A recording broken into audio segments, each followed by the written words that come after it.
harus diperhatikan segala bentuk kebutuhan pertumbuhannya.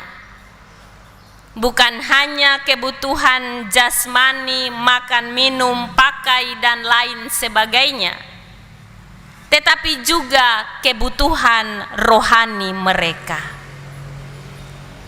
Dari ini semua akan terlihat pada pola hidup jika anak itu nantinya menjadi dewasa dan mandiri, sebab ia tahu di mana ia dibentuk dan bagaimana dia harus berperilaku dalam hidup. Dan pergumulan pembentukan karakter moral, sikap hidup, kehidupan anak-anak ini bukan saja menjadi tanggung jawab kehidupan keluarga ayah ibu, tetapi kemudian menjadi pergumulan bersama sebagai umat Allah dalam kehidupan bergereja.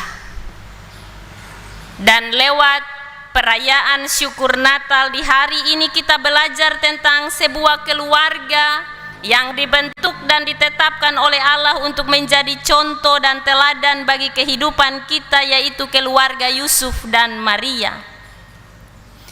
Dikisahkan di bagian firman ini bahwa ketika genap 8 hari dan ia harus disunatkan, ia diberi nama Yesus, yaitu nama yang disebut oleh malaikat sebelum ia dikandung ibunya. Bapak Ibu yang dikasihi dalam Tuhan, dalam tradisi Yahudi atau hukum Taurat, bagi setiap anak-anak laki-laki Yahudi ketika berumur 8 hari mereka harus disunatkan. Dan ketika Yesus lahir, dia lahir dari keturunan Daud, bangsa Yahudi, dan karena itu dia mengikuti tradisi dan budaya hukum Taurat itu. Ketika kedua orang tuanya membawa dia untuk disunatkan, ini menandai bahwa keluarga Yusuf adalah keluarga yang taat, setia mengerjakan apa yang menjadi ketentuan Taurat dalam hidup mereka. Anak laki-laki mereka harus disunat di hari ke-8 setelah kelahirannya. Sunat adalah tanda ikatan perjanjian Allah dengan keturunan Abraham. Karena itu setiap anak laki-laki Israel harus disunat turun-temurun. Selain sunat, ada juga upacara pemberian nama dan ada waktu pentahiran. Bagi seorang perempuan di Yahudi yang baru melahirkan, dia tidak boleh melakukan apapun, bahkan pergi ke bait Allah sebelum ia mendapatkan pentahiran, karena bagi Taurat dia ada dalam keadaan yang najis. Dan karena itu setelah 40 hari masa nifas, masa setelah bersalin, maka sang ibu harus mendapat ritual pentahiran baru dia bisa pergi ke bait Allah. Itu juga yang dialami oleh Maria ketika dia melahirkan Yesus. Dia menjalani masa nifas atau masa bersalin selama 40 hari baru dia ditahirkan dan dia diperbolehkan pergi ke bait Allah.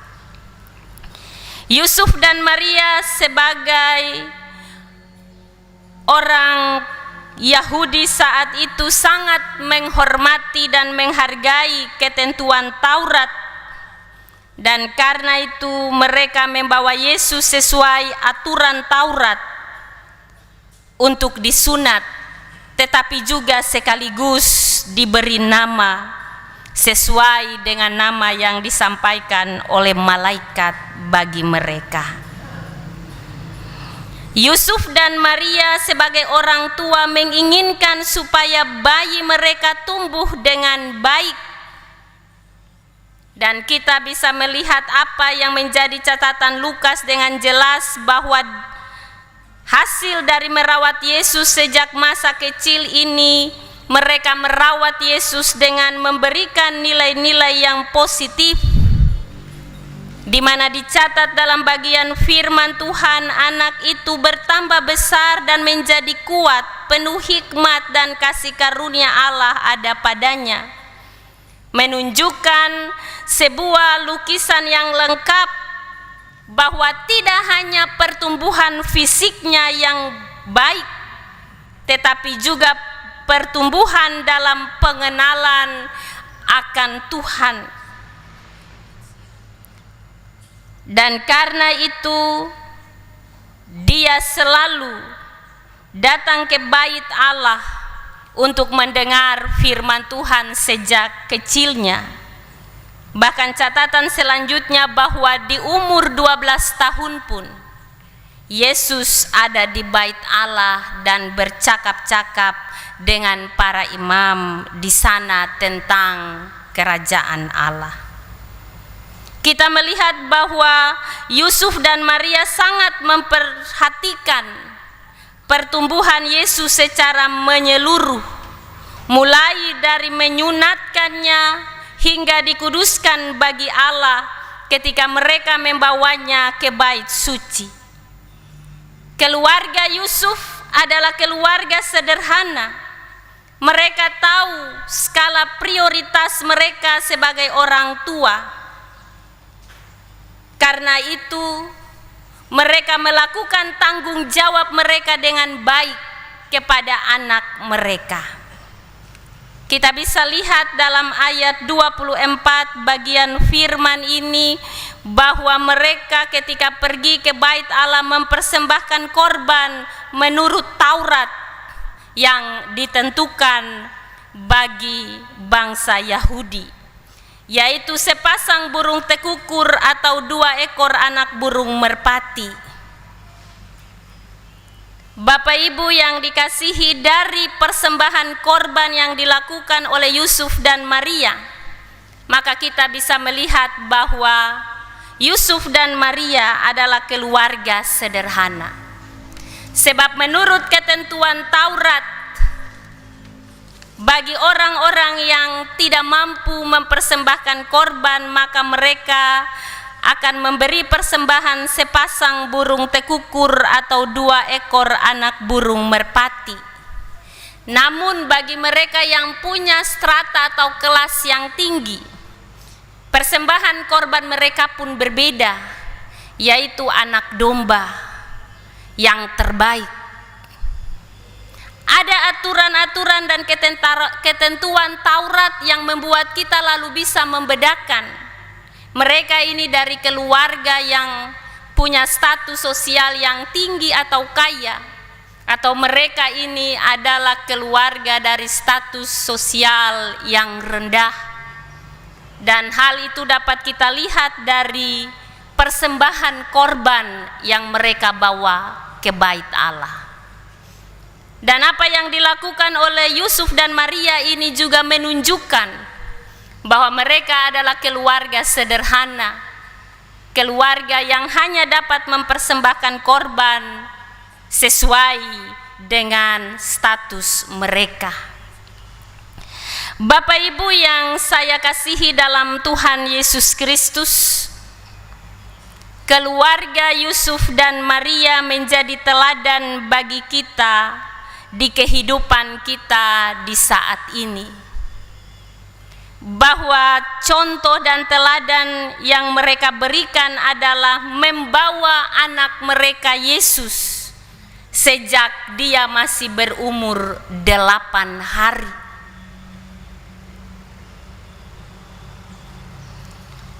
Itu berarti bahwa kita diminta juga untuk membawa anak-anak kita di hadapan Allah, serta memastikan masa depan mereka aman dalam kehendak dan rencana Allah.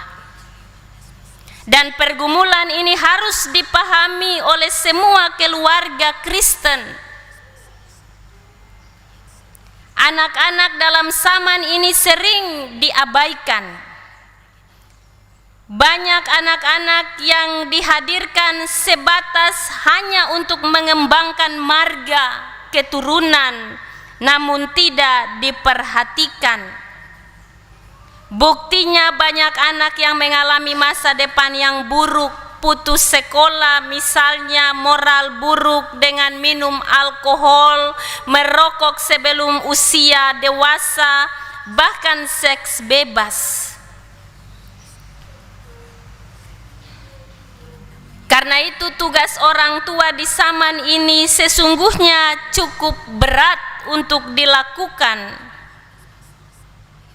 Sebab kita sebagai orang tua di zaman ini sementara berhadapan dengan kemajuan teknologi yang dapat menjerumuskan anak-anak kita hidup dalam dosa dan mengalami kesia-siaan jika kita tidak mampu mengendalikan mereka lewat pembinaan, pendidikan, arahan yang kita berikan.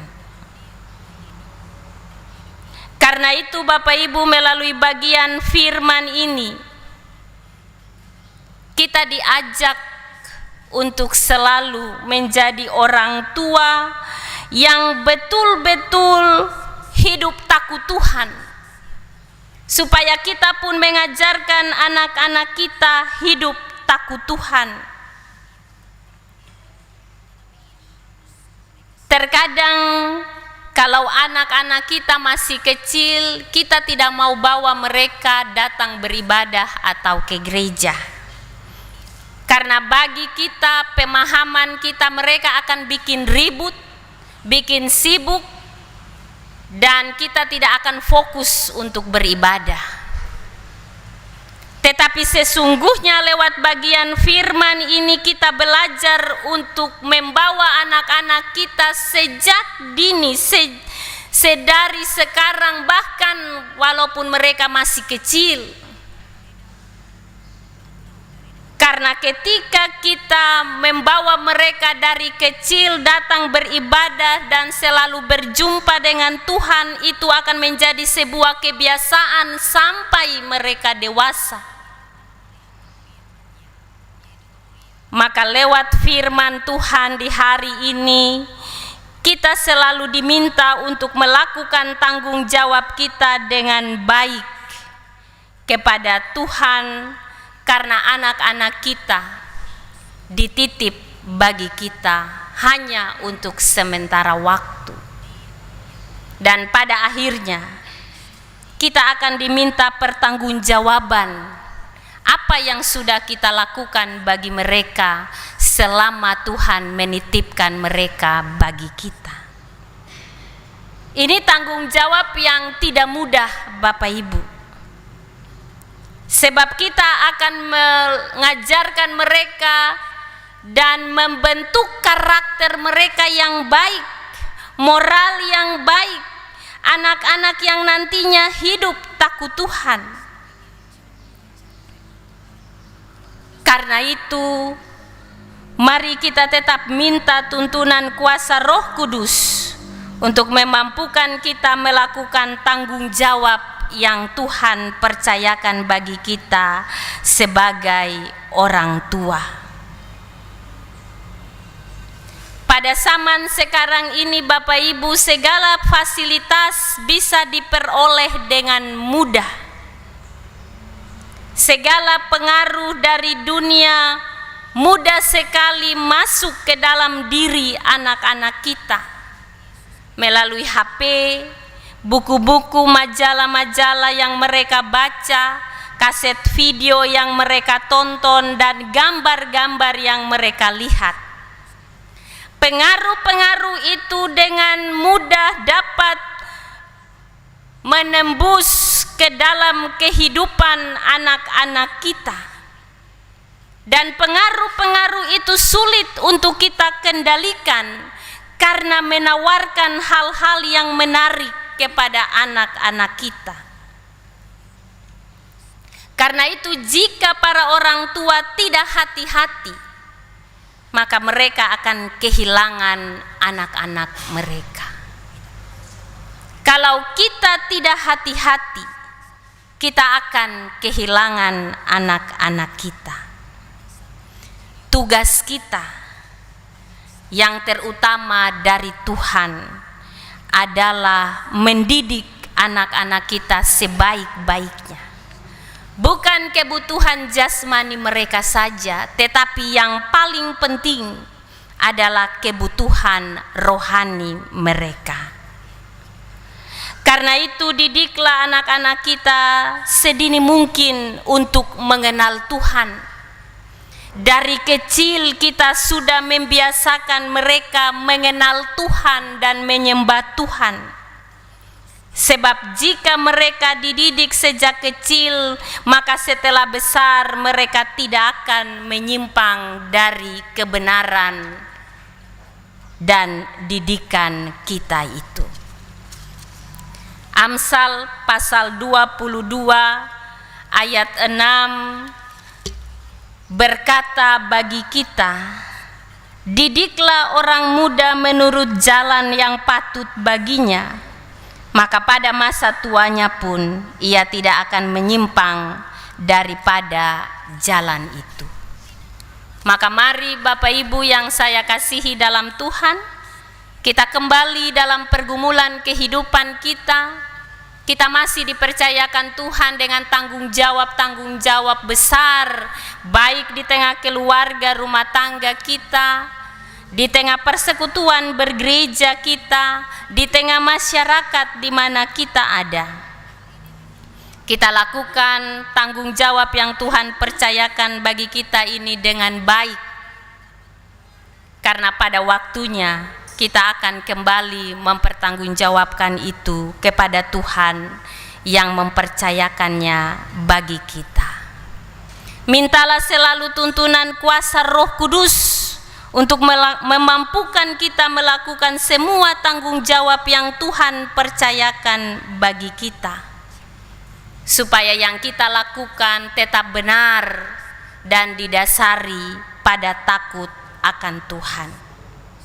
Mari kita menjadi orang tua yang taat pada Tuhan Allah, sehingga apa yang kita berikan bagi anak-anak kita adalah hal-hal yang baik yang akan menjadi modal bagi kehidupan mereka, yang akan menuntun mereka untuk menemukan kehidupan yang baik bersama dengan Tuhan.